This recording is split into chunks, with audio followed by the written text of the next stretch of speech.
არიელ, თქვენს ქარხანაზე უნდა გკითხოთ, ეს ყოფილა მთავარი დანაშაული, გამოგხედეთ თუ შეიძლება. რომელ ბიზნესში ეძებენ ღარიბაშვილის დამალულ ინტერესებს? ჩვენ არავინ არაფერს არ ვთხოვთ. შაბათის გუნდმა აღმოაჩინა საეჭვო დეტალების საქმეში, რომელმაც ქართული ოცნება აფეთქა. ეს არის ტუფტა რაღაც, ეს სტატიდან ჩაუფრენილი რაღაც. ტუფტა? აბა მაგრამ, ამათ სადღაც ამჯიბეშია ის ფული და ის 20 მილიონი და სადღაც ფული გამოაჩინა. დოკუმენტებში ღარიბაშვილის მამა წერს, რომ კომპანიას მილიონზე მეტი ბრუნვა არ აქვს. პროკურატურა ამტკიცებს, რომ 22 მილიონი უპოვეს, რა დაგვიმალეს და რა არ გვითხრეს, გიყვებით 8-ზე. გამოკითხვაზე თუ დაგიბარეს, თქვენი სიმამაცე ღარიბაშვილზე იყო დამოკიდებული, გამოიხედეთ. ღარიბაშვილის მამა საბუთებში წერდა, რომ ქარხანა ფრანგ ინვესტორს მილიონებად მიაქირავა. დედოფლის წყაროში ფრანგები თვალით არ უნახავთ. მე აქ ავზიდე ყურძენი და მე ფრანგები აქ არ მინახე. ფრანგი კაცის წარმომადგენელი კი ვერ ადასტურებს, რომ ღარიბაშვილის მარანში საფრანგეთის ქალაქ ბორდოში რეგისტრირებული კომპანია ღვინოს ასხამდა. გამოძიებიდან დაგიკავშირდა თვინმე? მინდა მცირეზე ლაპარაკი. რას ქვია არ გინდა? ნერვიულად ბატონორებია, თუ არაფერია სანერვიულო. ტერიტორიები, სადაც ღარიბაშვილის მამის ქარხანა დგას, 2019 წელს სახელმწიფომ დედოფლის წყაროს გაზეთ შირაქში გამოქვეყნებული განცხადებით კვადრატული 1 კილო ყურძნის ფასად გაყიდა. მივა თუ არა გამოძიება მერამდე და იმ ფიქტიურ პირებამდე, ვისი საშუალებითაც სახელმწიფო ქონება ღარიბაშვილების ხელში აღმოჩნდა. გინა კარიერები, გინა მიწები, თუ კი რამე შემოსავალი არსებობს ამ რაიონში, ყველაფერს ესენი არიან მომსწრები. დღეს 8 საათზე ამბავის საქმეზე, რაც ჯერ საჯაროდ არ თქმულა. გომელაურის ნუშის ბაღებია? ქონება და ბიზნესის ხვის სახელზე. კაკების ხალხი, ოჰო, მაგისი ეგა. რა აქტივები მოაგროვეს მაგნიცკის სიით სანქცირებულმა ვახტანგ გომელაურმა და მისმა გარემოცვამ. ჩვენი ინფორმაციით რეალურად ეს ბიზნესები გომელაურს და ჭელიძეს ეხება. ცოლის დები, ბავშვობის მეგობრები და გაჩუქებული კომპანიები, რომელიც პოლიციის მაღალ ჩინოსნებმა მოიშორეს. დღეს ექსკლუზიურად აქ გიყვებით, როგორ გადადიოდა ბიზნესი ხელიდან ხელში. რითომაც ჩუქა ქვეყანაში შალვა აზარაშვილის გარდა ჭკვიანი ადამიანი არ არის. ოქროს მოპოვება კაზრეთში და პოლიციის მაღალ ჩინოსნები.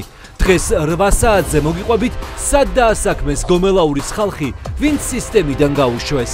ახლა მე ვიჯიბეში ხარ შევიყიდები და იმ სახში. შაბათის გუნდი არ ყვევდა იმ ხალხის ასავალ დასავალს, ვისი სახელიც აქციების დარბევას და სისხლიან ნოემბერს უკავშირდება. დაიწყებენ ჯანჯღებს მიასხან.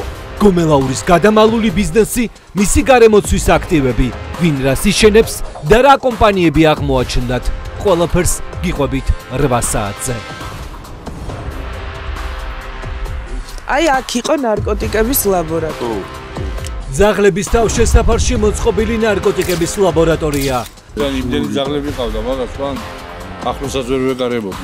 68 წლის პენსიონერი ქალი, რომელიც სოფელში ხალხს აჯერებდა, რომ ძაღლების სასტუმრო ჰქონდა, მკვლელ ნარკოტიკს პირდაპირ სამზარეულოში აზავებდა. ფრიფილებს რო კლავდა, წამლი აბა მარავდა.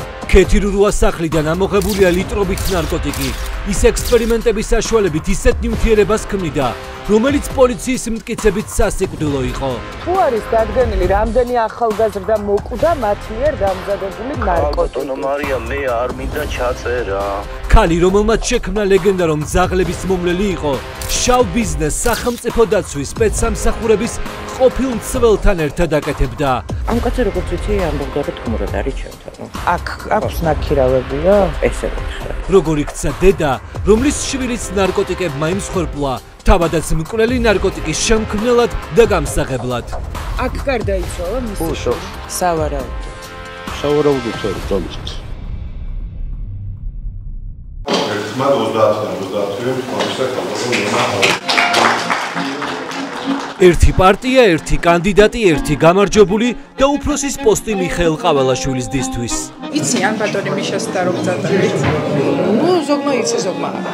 ნონა ყაველაშვილის თანამდებობა მხარეში, სადაც ივანიშვილის მიერ პრეზიდენტად გამწესებული ფეხბურთელი დაიბადა და გაიზარდა. ბატონი მიშა ცოტა განრიდებული არის ბორნისისგან, მაინც ამ საქმეები მაგას თავისი ხელა ქვეყნის პრობლემები აქვს, ხო? დღეს ჩვენ გიყვებით ერთპარტიულ საკრებულოებზე რეგიონებში, სადაც განსხვავებული აზრის ჭაჭანება არ არის. მოსაწყენი არ არის ოპოზიციის გარეშე. რა თქვენ თავს უნდა მიცეთ ხმა ისა? როგორ დაგვაბრუნეს უკან საბჭოთა წარსულში. თქვენს მიეცით ხმაბაჭი გიორგი წინაწელზე წახვედით. გაცოცხლებული რაიკომები რეგიონებში ნახეთ 8 საათზე. ერთპარტიული საკრებულო როდის გახსენდებათ, სად გახსენდებათ, ბოლოს როდის იყო საქართველოში?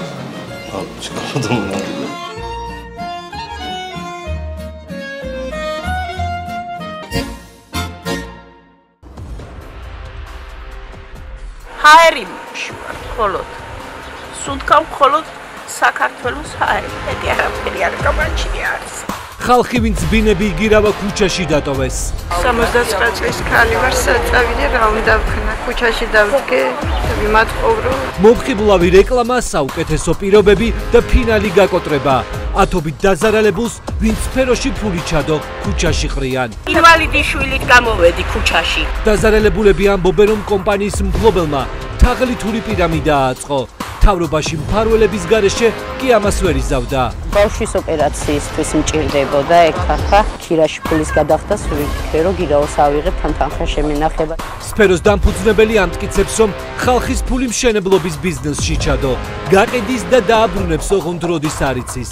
თუ ეს პირამიდა იყო და ეს პირამიდა ხო ჩამოშვა. აი ვაიმე ჩემი სიკვდილი. სარჩელების შესულია რეაგირება ნული.